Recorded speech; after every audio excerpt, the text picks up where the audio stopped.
Hi everyone, welcome back to Shilpa Gowda YouTube channel. ಎಲ್ಲರೂ ಹೇಗಿದ್ದೀರಾ? ನಾನಂತೂ ತುಂಬ ಚೆನ್ನಾಗಿದ್ದೀನಿ. ಐ ಹೋಪ್ ನೀವು ತುಂಬ ಚೆನ್ನಾಗಿರ್ತೀರಾ ಅಂತ ಅಂದಂಗೆ ಇವತ್ತು ನಾನು ಮತ್ತು ಮನೋಜ್ ಅವರು ಒಂದು ಫಂಕ್ಷನ್ ಇರೋದ್ರಿಂದ ಊರಿಗೆ ಅಂತ ಹೇಳಿ ಹೊರಟಿದ್ದೀವಿ. ಅಮ್ಮನೂ ಬರ್ತಾರೆ, ಹಾಗೆ ನಾವು ಇಲ್ಲಿಂದ ಅಮ್ಮನ ಮನೆಗೆ ಹೋಗಿ ಅವ್ರನ್ನೂ ಕರ್ಕೊಂಡು ಹೊರಟಿದ್ದೀವಿ. ನಾನು, ಅಮ್ಮ ಮತ್ತು ಬೂಬು, ಮನೋಜ್ ಅವರು 4 ಜನನೂ ಹೊರಡೋಣ ಅಂತ ಹೇಳಿ ಹೊರಡ್ತಾ ಇದ್ದೀವಿ.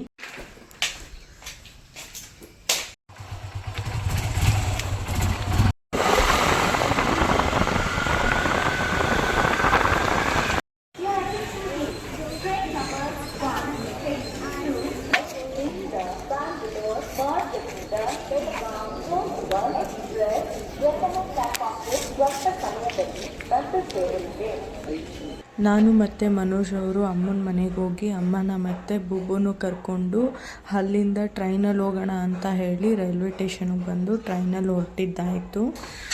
ನಾವು ಮನೆಗೆ ಬಂದ್ವಿ. ನಮ್ಮ ಅಜ್ಜಿ ಆಚೆ ಹೋಗಿದ್ರು, ಹಾಗಾಗಿ ಅವರು ಕಂಡು ಹಿಡಿತಾರೋ ಇಲ್ವೋ ಅಂತ ಹೇಳಿ ಕಿಚನಲ್ಲಿ ಅವಚ್ಚಿಟ್ಕೊಂಡಿದ್ದೀನಿ.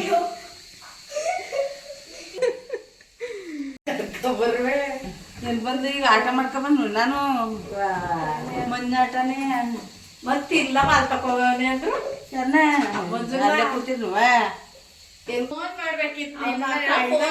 ನಾನು ಅಂದ ನಮ್ಮ ಮಮ್ಮಿಗೆ ಆ ಅಣ್ಣನ ನಂಬರ್ ಇಸಿಟ್ಕೊ ಅಂತ.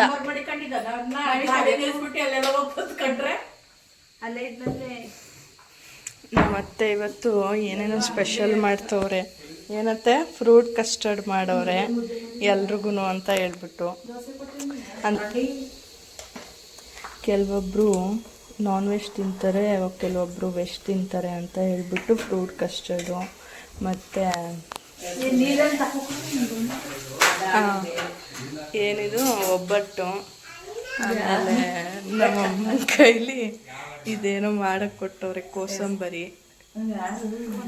ಯಾರು ಇಲ್ಲ ಕಣವ, ನಾನು ಯೂಟ್ಯೂಬಲ್ಲಿ ವಿಡಿಯೋ ಹಾಕ್ತೀನಲ್ವಾ, ಅದಕ್ಕೇ ಈ ಥರ ವಿಡಿಯೋ ಮಾಡಿ ಅಪ್ಲೋಡ್ ಮಾಡ್ತೀನಿ. ನೀನು ಬತ್ತಿ ತೋರಿಸ್ತೀನಿ ಬಿಡು. ಆಮೇಲೆ ಇಲ್ಲೇನೋ ಅನ್ನ ಮಾಡೋಕ್ಕೆ ಇಟ್ಟಿದ್ದಾರೆ. ಫ್ರೂಟ್ ಕಸ್ಟರ್ಡ್ಗೆ ಅಂತ ಹೇಳಿ ದಾಳಿಂಬೆ ಎಲ್ಲ ಬಿಡಿಸ್ಕೊತವ್ರೆ. ಎಲ್ಲ ಸ್ವಲ್ಪ ಮೆಸ್ಸಿಯಾಗಿ ಇಟ್ಕೊಂಡ್ಬಿಟ್ಟವ್ರೆ ಅಡುಗೆ ಮನೆ. ನಮ್ಮ ಅತ್ತೆ ನೀಟಾಗಿ ಇಟ್ಕೊತಾರೆ ಯಾವಾಗಲೂ. ಇವತ್ತು ಸ್ವಲ್ಪ ಮೆಸ್ಸಿಯಾಗಿದೆ, ಅಡ್ಜಸ್ಟ್ ಮಾಡಿ. ಮನೋಜ್ ಅವ್ರು ಇಲ್ಲಿ ಕುತ್ಕೊಂಡು ರೆಸ್ಟ್ ಮಾಡ್ತಾ ಇದ್ದಾರೆ. ಸ್ವಲ್ಪ ಲೈಟಿಂಗ್ಸ್ದೇನೋ ಕೆಲಸ ಇತ್ತು ಅಂತ ಹೇಳ್ಬಿಟ್ಟು ಇಲ್ಲಿ ಲೈಟಿಂಗ್ಸ್ದು ಕೆಲಸ ಮಾಡಿಸ್ತಾ ಇದ್ದಾರೆ. ಎಲ್ಲ ಇವತ್ತು ಸ್ವಲ್ಪ ಎಲ್ಲರೂ ಬ್ಯುಸಿ ಇದ್ದಾರೆ. ಇವತ್ತು ಫಂಕ್ಷನ್ ಇರೋದ್ರಿಂದ ಹಾಗೆ ಎಲ್ಲರೂ ಸ್ವಲ್ಪ ಗಡಿಬಿಡಿನೇ ಇದ್ದರು. ಆಮೇಲೆ ನಾವು ಎಲ್ಲ ಕೆಲಸನೂ ಮುಗಿಸ್ಕೊಂಡು ಹೊರಡೋಣ ಬೇಗ ಅಂತ ಹೇಳಿ ರೆಡಿ ಆಗ್ತಾಯಿದ್ದೋ ಅಷ್ಟರಲ್ಲಿ ನಮ್ಮ ಚಿಕ್ಕಮ್ಮನೂ ಬಂದರು. ನಮ್ಮ ಮಾಮನ ಮನೆಯಿಂದ ಸ್ವಲ್ಪ ಒಂದು 500 ಮೀಟರ್ ಅಷ್ಟೇ ನಾಮಕರಣ ಫಂಕ್ಷನ್ ಏನು ಮಾಡ್ತಾಯಿದ್ರು ಅಲ್ಲಿಗೆ ಡಿಸ್ಟೆನ್ಸ್ ಇದ್ದಿದ್ದು. ಹಾಗಾಗಿ ಎಲ್ಲ ಬಂದ ಮೇಲೇ ಒಟ್ಟಿಗೆ ಹೋಗೋಣ ಅಂತ ಹೇಳಿ ನಾವು ಇಲ್ಲಿ ನಾನ್ ವೆಜ್ ತಿಂದೇ ಇರೋರಿಗೆ ಸ್ವಲ್ಪ ವೆಜ್ ಅಡುಗೆನೂ ನಮ್ಮ ಅತ್ತೆ ಮಾಡ್ತಾಯಿದ್ರು. ಸೊ ಅವ್ರಿಗೋಸ್ಕರನೂ ನಾವು ವೆಯ್ಟ್ ಮಾಡಿ ಆಮೇಲೆ ಹೊರಡೋಣ ಅಂತ ಹೇಳಿ ಕುತ್ಕೊಂಡು ಮಾತಾಡ್ತಾ ಇದ್ವಿ.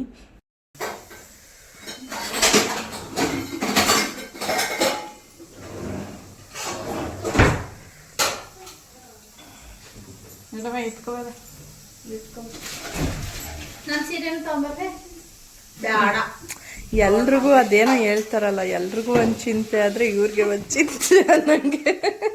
ಹಂಗೆ ಇವ್ರುಗಳ್ದು ಡ್ರೆಸ್ಸು ಈ ಥರ ಚಿಂತೆ.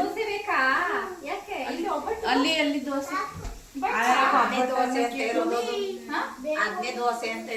ಬೇಕು ಅಂತ ದೋಸೆ ಅಂದ್ರೆ ನಮ್ಮ ಅತ್ತೆಗೂ ಸ್ವಲ್ಪ ನಾವು ಹೆಲ್ಪ್ ಮಾಡಿ, ಹಾಗಾಗಿ ಎಲ್ಲ ಅಡುಗೆನೂ ಬೇಗ ಮುಗಿಸಿ ಸರಿ ಆಯಿತು ಹೊರಡೋಣ, ಇಲ್ಲ ಲೇಟ್ ಆಗಿಬಿಡುತ್ತೆ ಅಂತ ಹೇಳಿ ಅಲ್ಲಿಂದ ಮನೆಯಿಂದ ಹೊರಟಿ ಫಂಕ್ಷನ್ ನಡೆಯೋ ಜಾಗಕ್ಕೆ ಬಂದ್ವಿ.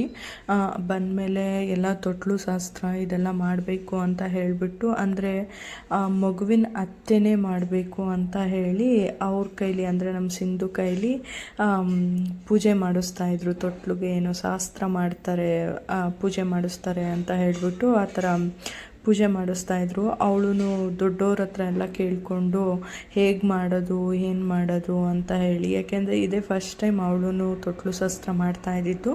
ಹಾಗಾಗಿ ಯಾವುದೇ ತೊಂದರೆ ಆಗಬಾರ್ದು ಅಂತ ಹೇಳಿ ದೊಡ್ಡವ್ರು 4 ಜನದ ಹತ್ರ ಅಲ್ಲಿರೋರ ಹತ್ರ ಕೇಳಿಕೊಂಡು ನಿಧಾನಕ್ಕೆ ಮಾಡ್ತಾಯಿದ್ಲು.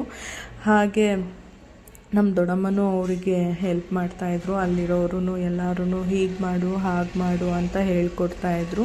ಸೊ ಹಾಗಾಗಿ ಅವಳು ಎಲ್ಲರ ಹತ್ರ ಕೇಳಿಕೊಂಡು ಹಾಗೇ ಪೂಜೆ ಮಾಡ್ತಾಯಿದ್ಲು. ಅದಾದಮೇಲೆ ಅಮ್ಮ ಮತ್ತು ಮಗುನ ತೊಟ್ಲು ಪಕ್ಕ ಕೂರ್ಸೋಕ್ಕೆ ಹೇಳಿದ್ರು. ಅಂದರೆ ತೊಟ್ಲು ಶಾಸ್ತ್ರ ಮಾಡಬೇಕಿತ್ತಲ್ಲ, ಹಾಗಾಗಿ ಮಗು ಮತ್ತು ಅಮ್ಮನ್ನು ಕರೆದ್ಬಿಟ್ಟು ಕೂರಿಸಿ ತೊಟ್ಲು ಪೂಜೆನ ಮಾಡೋಕ್ಕೆ ಸ್ಟಾರ್ಟ್ ಮಾಡಿದ್ರು. ಹಾಗೆ ಪಾಪು ಅಂತೂ ಸಖತ್ ಹಠ ಮಾಡ್ತಾಯಿತ್ತು. ಯಾಕೆಂದರೆ ಅಷ್ಟು ಕ್ರೌಡ್, ಅಂದರೆ ಎಲ್ಲ ಜನಗಳು ಬೇರೆ ಜಾಸ್ತಿ ಇದ್ದರು, ಮತ್ತು ಡ್ರೆಸ್ಸು ಮತ್ತು ಅದೆಲ್ಲ ಇರಿಟೇಷನ್ ಆಗ್ತಾಯಿತ್ತು ಅಂತ ಅನಿಸುತ್ತೆ. ಹಾಗಾಗಿ ಮಗುನೂ ಸಖತ್ ಅಳ್ತಾಯಿತ್ತು. ಮತ್ತು ದೀಪ ಎಲ್ಲ ಕೆಟ್ಟೋಗ್ಬಿಡುತ್ತೆ ಅಂತ ಹೇಳಿ ಫ್ಯಾನೂ ಹಾಕಿರಲಿಲ್ಲ. ಹಾಗಾಗಿ ಸ್ವೆಟ್ ಜಾಸ್ತಿ ಆಗಿ ಆ ಒಂದು ರೀಸನ್ಗೂ ಪಾಪು ಅಳ್ತಾಯಿತ್ತು. ಮತ್ತು ಸೌಂಡು, ಜನಗಳು ಇದ್ಮೇಲೆ ಸೌಂಡ್ ಆಗೇ ಆಗುತ್ತಲ್ವ, ಆ ಸೌಂಡ್ಗೆಲ್ಲ ಪಾಪು ಸ್ವಲ್ಪ ಭಯ ಪಡ್ಕೊಂಡಿತ್ತು ಅನಿಸುತ್ತೆ. ತುಂಬಾ ಹಠ ಮಾಡ್ತಾಯಿತ್ತು, ತುಂಬಾ ಅಳ್ತಾಯಿತ್ತು. ಪಾಪುನ ಸಮಾಧಾನ ಮಾಡೋಕ್ಕೆ ಅವ್ರ ಅಮ್ಮ ಅಂತೂ ಸಖತ್ತು ಕಷ್ಟಪಡ್ತಾಯಿದ್ರು. ಪಾಪ ಆ ಕಡೆ ಈ ಕಡೆ ಎತ್ಕೊಂಡು ಓಡಾಡ್ಸೋದು, ಅದು ನೋಡು ಇದು ನೋಡು ಈ ಥರ ಎಲ್ಲ ಹೇಳ್ಕೊಂಡು ಸಮಾಧಾನ ಮಾಡೋಕ್ಕೆ ನೋಡ್ತಾನೆ ಇದ್ದರು. ಆದ್ರೂ ಅದು ಸಖತ್ ಅಳ್ತಾನೆ ಇತ್ತು. ಆಮೇಲೆ ನಮ್ಮ ಅಕ್ಕ, ಅಂದರೆ ನಮ್ಮ ದೊಡ್ಡಮ್ಮ ಅವರು ಒಂದು ಗೋಲ್ಡ್ ನೆಕ್ಲೆಸ್ ಏನೋ ತೊಗೊಂಬಂದಿದ್ರು. ಅದನ್ನು ಪಾಪುಗೆ ಗಿಫ್ಟ್ ಥರ ಅಲ್ಲಿ ಕೊಟ್ಟು, ಆನಂತರ ನಮ್ಮ ಅಕ್ಕ ಏನೋ ಉಂಗುರ ತೊಗೊಂಬಂದಿದ್ರು. ಅದು ಡ್ರೆಸ್ಸು ಈ ಥರ ಎಲ್ಲ ಏನೇನು ತೊಗೊಂಬಂದಿದ್ರು ಅದನ್ನೆಲ್ಲ ಪಾಪುಗೆ ಅದನ್ನು ಹಾಕಿ ತೊಟ್ಲೊಳಗಡೆ ನೆಕ್ಸ್ಟು ಮಲಗಿಸೋಣ. ಅದಕ್ಕೂ ಮುಂಚೆ ಬೇರೆ ಪಾಪುನ ಮಲಗಿಸ್ತಾರಂತೆ. ಸೊ ಹಾಗಾಗಿ ನಮ್ಮ ಅಕ್ಕನ ಪಾಪುನೇ ಇದ್ದಾನೆ ಒಬ್ಬ, ಅವನ್ನ ಹಾಕ್ಬಿಟ್ಟು ಮಲಗಿಸೋಣ ಅಂತ ಹೇಳ್ಬಿಟ್ಟು ಅವನ್ನೇ ಹಾಕಿ ಫಸ್ಟು ತೊಟ್ಲನ್ನ ತೂಗಿ, ಅದಾದ ನಂತರ ಪಾಪುನ ಮಲಗ್ಸೋಕ್ಕೆ ಅಂತ ಹೇಳಿ ಮಲಗಿಸಿದ್ರು ತೊಟ್ಲೊಳಗಡೆ. ಅಂದರೆ ತೊಟ್ಲೊಳಗಡೆ ಇಟ್ಟು ತೊಟ್ಲನ್ನ ತೂಗಿ ಅದಾದಮೇಲೆ ಹೆಸ್ರನ್ನ ಇಟ್ಟಿದ್ದು.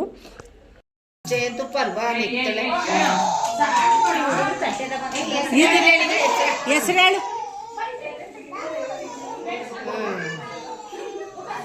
ಅವ್ರು ಸೋದ್ರ ಮಾವ ಯಾರಿಲ್ಲ ಅಲ್ವಾ?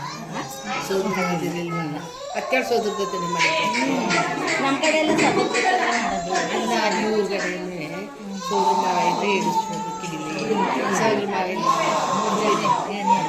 ಅತ್ತೆ ಅವಳೆ ಯಾಕೆ ಮಾಡ್ಬೋದು ಸೋದ್ರ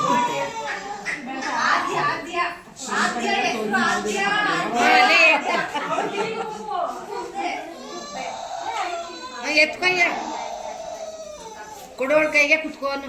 ಈ 3 ಜನ ಅವಳಿಗೆ ಅಕ್ಷತೆ ಹಾಕಿ ಅಲ್ಲೇ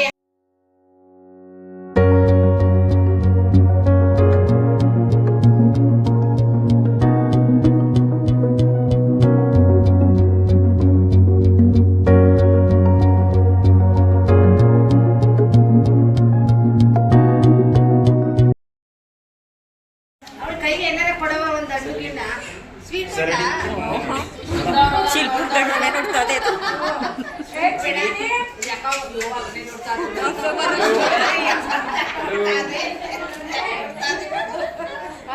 ಅವರು ಕೊಡ್ತಾ ಪಾಪು ಮನೋಜ್ ಅವ್ರನ್ನೇ ನೋಡ್ತಾ ಇತ್ತು. ಹಾಗಾಗಿ ಅಲ್ಲಿರೋರೆಲ್ಲ ರೇಗಿಸ್ತಾ ಇದ್ರು. ಆಮೇಲೆ ಊಟ ಮಾಡೋಣ ಅಂತ ಹೇಳಿ ಊಟಕ್ಕೆ ಬಂದಿದ್ದಾಯಿತು. ಯಾಕೆಂದರೆ ಹೊರಡಬೇಕಿತ್ತಲ್ಲ ಬೇಗ.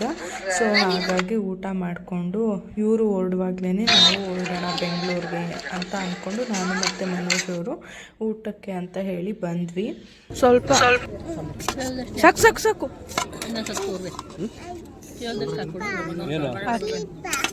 ಏನು ಹೇಳು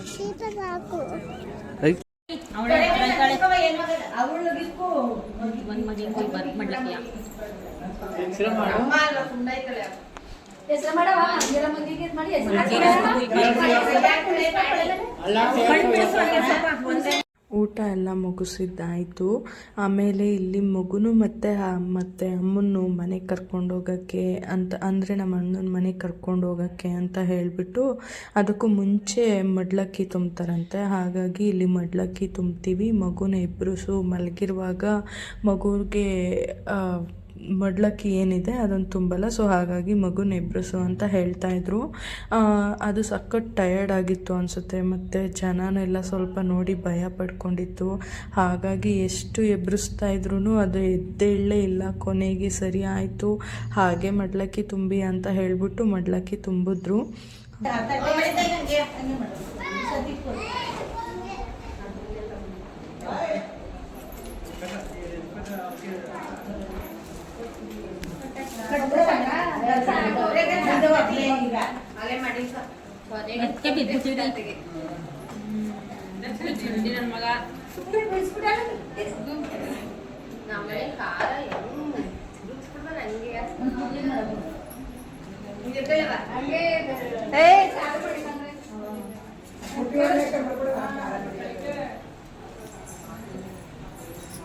ನೀನು ನೀನೇನ್ ತಗೋಬೇಕು ಎಲ್ಲ ತಗೊಂಡು ಬಟ್ಟೆ ಕೂರ್ಸ್ಕೊಂಡು ಒಳಗೆ ಬರಂಗಿಲ್ಲ, ಹೊರಗಡೆ ಬಂದು ಒಳಗೆ ಬರಂಗಿಲ್ಲ.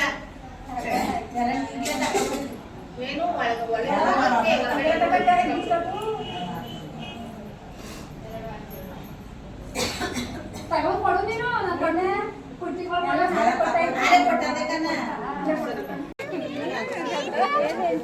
ಹಾಕೋ ಹಾಕೋ ಚಪ್ಪಲ್ ಹಾಕೋ, ಇಲ್ಲಿ ಕುತ್ಕೊಂಡು ಹಾಕೋ.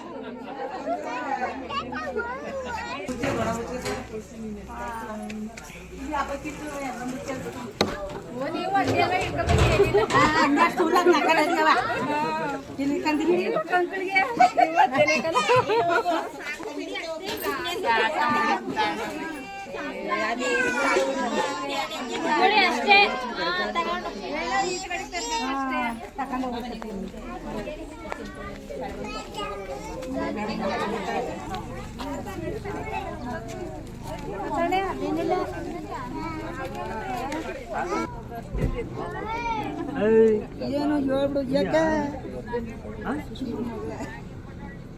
ಬಂದಿಯಾ?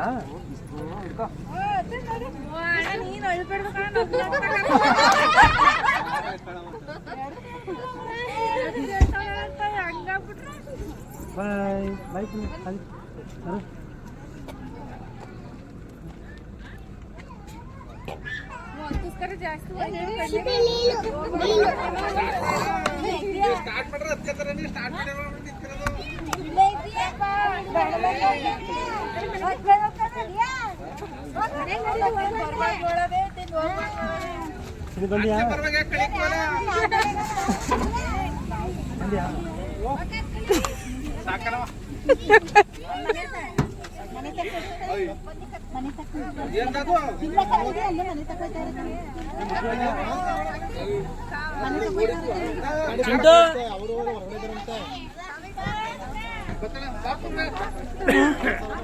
ಬಾ